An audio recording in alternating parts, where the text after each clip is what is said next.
অ বনু ও কি কৰি আছা? এই ভিডিঅ' এটা এডিট কৰি আছো। আজি কি ৰান্ধিবা? আজি বিৰিয়ানী ৰান্ধিম বুলি ভাবিছো, হ'বনে? হ'ব। ঠিক আছে। বিৰিয়ানী বনাবৰ কাৰণে প্ৰথমতে আমাক চাউল লাগিব। চাউল এয়া মই বাসমতি চাউল লৈছোঁ। এটা মই চৰিয়া বাতি লৈ এই গিলাচৰ জোখেৰে মই 2 গিলাচ বাসমতি চাউল লৈ এইখিনি এতিয়া মই প্ৰথমতে ধুই ভালদৰে চাফা কৰি ল'ম। আৰু এই চাউলখিনি আমি 15 মিনিটমানৰ আগত ধুই ভালদৰে পানীটো টুকি ৰাখি দিলোঁ।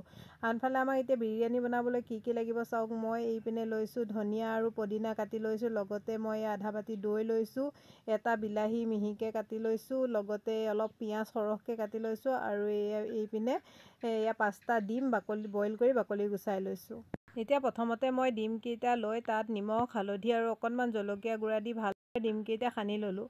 আনফালে মই গেছত কেৰাহী এখন পাতি তেল দি দিছোঁ। তেলখিনি যেতিয়া ভালদৰে গৰম হৈছে মই কাটি ৰখা পিঁয়াজখিনিৰে আধা পিঁয়াজ মই দি দিলোঁ। আৰু এতিয়া পূৰা হাই ফ্লেমত পিঁয়াজখিনি একদম ৰঙা হোৱালৈকে ভাজি ল'ম।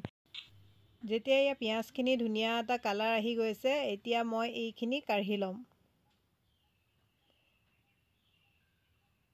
আনফালে মই এটা গেছত কুকাৰ পাতি দিলোঁ। মই যিহেতু বিৰিয়ানীখিনি কুকাৰতে বনাম আৰু কেৰাহীত ৰৈ যোৱা তেলখিনি মই কুকাৰটোত দি দিলোঁ। প্ৰথমতে মই এতিয়া নিমখ, হালধি, জলকীয়া গুড়ি সানি ৰখা ডিমকেইটা তাত দি দিলোঁ। ডিমকেইটা কিছু সময় ভাজি কালাৰ অহাত মই ডিমকেইটা কাঢ়ি ল'লোঁ। আৰু এতিয়া ৰৈ যোৱা তেলখিনিতে দি দিছোঁ ডাঙৰ এটা ইলাচি, এটা সৰু ইলাচি, 2টা লং আৰু এডোখৰ ডালচেনি, লগতে গোটা জিৰা আৰু দুটামান গোটা জালুক দি দিলোঁ। আৰু সেইকেইটা ফুটি অহাত মই দি দিলোঁ কাটি ৰখা পিঁয়াজখিনি কিছু সময় ভাজি লোৱাৰ পিছত ইয়াত দি দিলোঁ মই বিলাহীও কিছু সময় ভাজি লোৱাৰ পিছত এতিয়া ইয়াত মই শুকান মছলা ব্যৱহাৰ কৰিছোঁ। মছলাত আছে হালধি গুড়ি, জিৰা গুড়া, ধনিয়া গুড়া, জলকীয়া গুড়া আৰু অকণমান গৰম মছলা। ইয়াত মই কোনো ধৰণৰ বিৰিয়ানী মছলা ব্যৱহাৰ নকৰোঁ। আৰু লগতে এতিয়া ইয়াত দি দিলোঁ এচামুচ আদা নহৰু পেষ্ট। এতিয়া মই গোটেই মছলাখিনি বিলাহীখিনিৰ লগত ভালদৰে মিক্স কৰি একদম মছলাৰ পৰা তেল ওলোৱালৈকে ধুনীয়াকৈ ভাজি লৈছোঁ। এতিয়া ইয়াত মই ব্যৱহাৰ কৰি 4 চামুচমানৰ জোখৰ দৈখিনি দিওঁতে সদায় গেছৰ ফ্লেমটো একেবাৰে ল' কৰি ল'ব, নহ'লে দৈখিনি ফাটি যাব পাৰে। আৰু দৈখিনি দি মই এতিয়া 2 মিনিটমান সময় এনেদৰে লৰাই বগৰাই ভাজি আছোঁ। যেতিয়া দৈখিনিৰ পৰা তেল বিৰিঙি আহিছে তেনেকুৱাতে ইয়াত মই দি দিছোঁ এচামুচ জোখৰ কাশ্মীৰী ৰেড চিলি পাউডাৰ। লগতে দি দিছোঁ এয়া অকণমান ধনিয়া পাত আৰু অকণমান পদিনা পাত দি দিছোঁ। আৰু লগতে ভাজি ৰখা পিঁয়াজৰ আধা ইয়াত দি দিছোঁ। এতিয়া গোটেইখিনি ভালদৰে মিক্স কৰি লোৱাৰ পিছত এতিয়া মই ইয়াত দি দিলোঁ ফ্ৰাই কৰি ৰখা ডিমকেইটা দিয়াৰ পিছত মই ওপৰত আকৌ কেইটামান চাউল দি দিছোঁ। আৰু চাউলকেইটা দিয়াৰ পিছত মছলাখিনিৰ লগত ভালদৰে প্ৰথমতে কম চাউলখিনি মিক্স কৰি ল'লোঁ। এতিয়া মই গোটেইখিনি চাউল কুকাৰটোত দি দিলোঁ। কুকাৰটোত দিয়াৰ পিছত ভালদৰে আকৌ গোটেই মছলাখিনিৰ লগত চাউলখিনি মিক্স কৰি লোৱাৰ পিছত এতিয়া ইয়াত মই 3 গিলাচ জোখৰ পানী। মই যিহেতু এই গিলাচটোৰ জোখেৰে 2 গিলাচ চাউল লৈছিলোঁ আৰু মই সেইকাৰণে এই একেটা গিলাচৰ জোখেৰে মই 3 গিলাচ পানী দিছোঁ।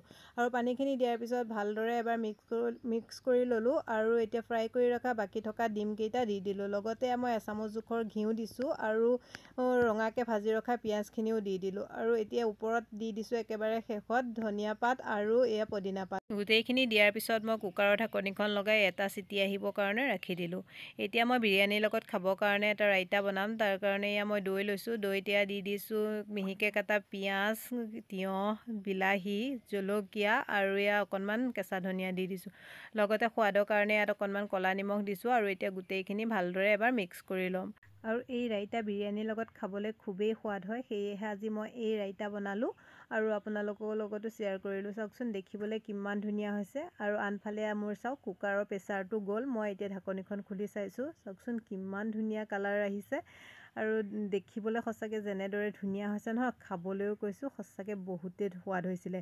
আপোনালোকে দেখিছে ইয়াত মই কোনো ধৰণৰ বিৰিয়ানী মছলা ব্যৱহাৰ কৰা নাই। ঘৰতে পোৱা সহজভাৱে পোৱা মছলাৰ সহায়তে এই বিৰিয়ানীখন মই ৰান্ধিছোঁ। আপোনালোকে যদি এনেদৰে কুকাৰত বিৰিয়ানী ৰান্ধি খোৱা নাই, আজি মোৰ ভিডিঅ'টোৰ জৰিয়তে আপোনালোকেও এবাৰ ৰান্ধি খাবচোন। আৰু এয়া চাওক মই আপোনালোকক পৰিৱেশন কৰি দেখুৱালোঁ ইগ বিৰিয়ানী, ৰাইতা আৰু লগতে অকণমান পিঁয়াজ। শেষত মোৰ আজি কুকাৰত বনোৱা ইগ বিৰিয়ানীৰ ৰেচিপিটো চাই কেনেকুৱা পালে কমেণ্ট এটা কৰি জনাবলৈ নাপাহৰিব। যদি ভাল পালে লাইক, কমেণ্ট, শ্বেয়াৰ কৰাৰ লগতে মোৰ চেনেলটো ছাবস্ক্ৰাইব কৰি দিব। আজিলৈ বাই বাই।